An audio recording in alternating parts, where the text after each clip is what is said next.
Happy new ইয়ারের রাত্রিতে please darling forgive me, excuse me please, আমাকে ক্ষমা করে দাও, আমাকে মাফ করে দাও।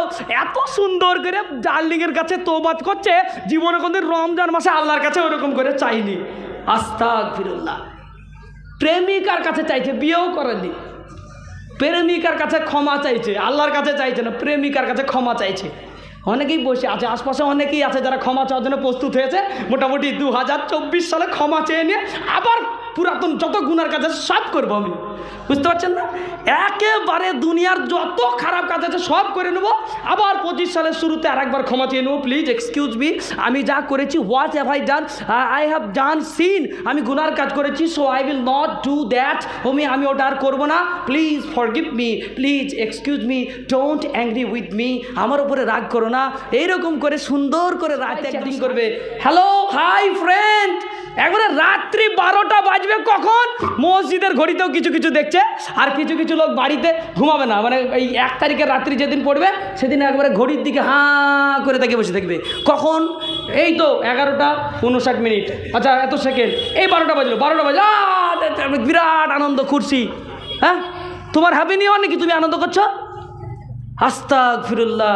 এ তো গেল হ্যাপি নিউ ইয়ারের জন্য অনেকে আবার ছবি আঁকছে বসে বসে বাড়িতে, অনেকে আবার মোটামুটি মোবাইল থেকে সার্চ করছে সবথেকে সুন্দর হ্যাপি নিউ ইয়ার লেখাটা কোথায় আছে, আমার ডার্লিংকে তো দিতে হবে। বুঝতে পারছো না? সুন্দর হ্যাপি নিউ ইয়ার কাকে দেবা? এই দেখেন, আপনি বাস্তব কথা বলছি, এটা কেন বলছি জানেন? আমাদের মুসলমান মানুষ যদি অন্য ধর্মের যদি কোনো অনুকরণ করে, তাহলে তারা হাদিসের মধ্যে এসেছে একটা উসুল হচ্ছে, একজন মুসলিম যদি অন্য ধর্মের অনুসরণ করে তাহলে তাদের ধর্মের অনুসরণ করার জন্য আপনি তো কাবিরা গুনাহ করবেন, এমনকি ঈমান চলে যাওয়ার ভয় আছে। অতএব হ্যাপি নিউ ইয়ার পাঠানো, চ্যাটিং করা, হোয়াটসঅ্যাপ করা, হ্যাপি নিউ ইয়ারের স্ট্যাটাস দেওয়া পরিষ্কার হারাম। অতএব হ্যাপি নিউ ইয়ারের কেউ স্ট্যাটাস দিতে পারবেন না।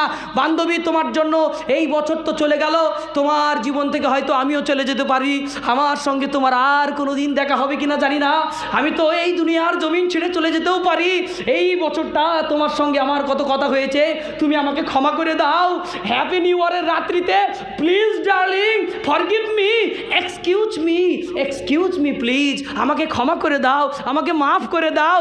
এত সুন্দর করে ডার্লিংয়ের কাছে তওবাত করছে, জীবনে কোনদিন রমজান মাসে আল্লাহর কাছে ওরকম করে চাইনি। আস্তাগফিরুল্লাহ।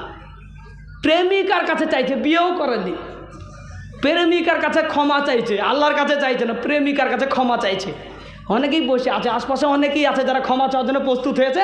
মোটামুটি 2024 সালে ক্ষমা চেয়ে নিয়ে আবার পুরাতন যত গুনার কাজ আছে সব করবো আমি। বুঝতে পারছেন না?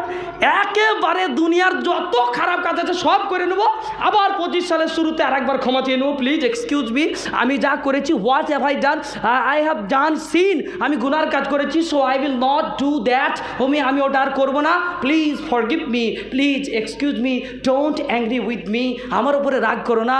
এইরকম করে সুন্দর করে রাতে একদম সাজিয়ে গুছিয়ে গল্পটা এই প্রেমিকার কাছে তুলে ধরা হবে, কিন্তু আল্লাহর কাছে বলবে না। যদি আমি হ্যাপি নিউ ইয়ারকে ভাবিও, তাহলে উচিত ছিল আপনার, আল্লাহ গো এই 2023 সাল চলে গেল, নামাজ পড়তে পারলাম না।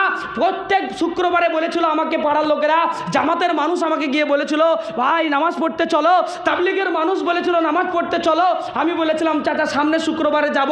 2023 সালের সামনে শুক্রবার পার করে 2024 সালের সামনে শুক্রবার চলে আসছে, তারপরেও আমি নামাজ পড়তে যাইনি।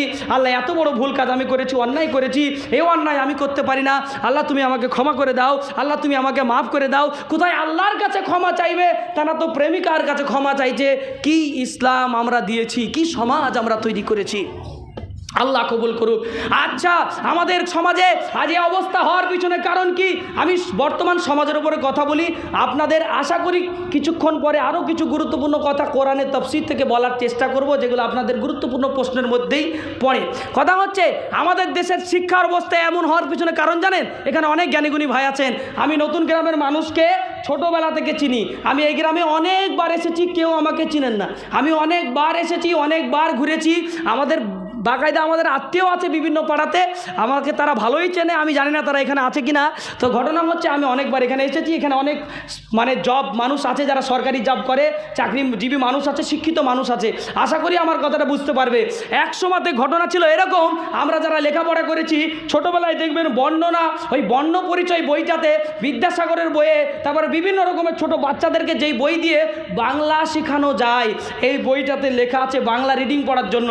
হ্যাঁ, সঞ্জয় দত্ত একজন ডক্টর, অরিজিৎ দাস একজন বিজ্ঞানী, কমল স্কুলে যায়, প্রিয়া হালদার কলেজে পড়াশোনা করে, আর মুসলমানদের নাম করিম গরু চড়ায়। কেন রে হারাম কর, করিমের বেলায় গরু চড়ায় কেন রে? হ্যাঁ, শয়তান কোথাকার, বই লিখেছো তুমি না? করিম গরু চড়ায়। আব্দুল্লাহ স্কুলে যেতে ভালোবাসে না। খাদিজা একেবারে বদমাস মেয়ে, মুসলমানদের উদাহরণের বলে খাদিজা একেবারে বদমাস মেয়ে। করিম গরু চড়ায় আর রাম প্রতিদিন স্কুলে যায়। মনে হয় দেখেননি এখানে, মনে হয় যারা একটু পুরাতন অভিজ্ঞতার মানুষ তারা এরকম খোঁজ করবেন, আজকে না হলে পিছন দিকে খোঁজ করে দেখেন, বিভিন্ন বই পাবেন যেখানের উদাহরণ তোলা হয়েছে যে পড়াশোনা যাতে না হয়, আমাদের মেজাজকে যাতে নষ্ট করে দেওয়া হয়, সেই সিস্টেম আমাদের মধ্যে চালু করে দেওয়া হয়েছে। ছোটোবেলায় আমাদের সমাজকে নষ্ট করা হয়েছে, বাচ্চা অবস্থায় আমাদের বাচ্চাদের শিক্ষার জায়গাটাকে নষ্ট করে দেওয়া হয়েছে।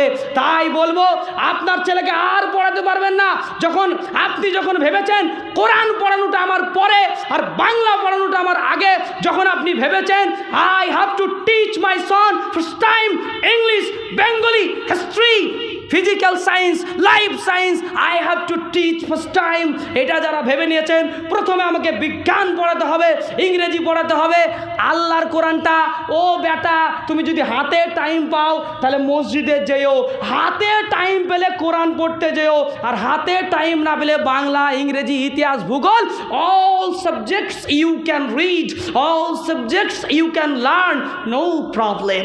আরে ভাই, বাংলা পড়ার জন্য তুমি গুরুত্ব দিয়েছো, বলতে পারবেন স্কুলে যাওয়ার জন্য মা মেরেছে, স্কুলে যাচ্ছে না বাচ্চাকে 10 টাকা দিয়ে হাই স্কুলে পাঠিয়েছে, বলতে পারবেন 50 টাকা দিয়ে মসজিদে বাচ্চাকে মক্তবে পাঠিয়েছে। আপনার ছেলে কোথা থেকে আব্দুল কাদের জিলানী তৈরি হবে? আপনার ছেলে কোথা থেকে খাজা মঈনুদ্দিন চিশতি রহমাতুল্লাহ আলাইহি তৈরি হবে? আপনার ছেলে তো তৈরি হবে সিনেমার অভিনয় করা ডিপজলের থেকেও খারাপ।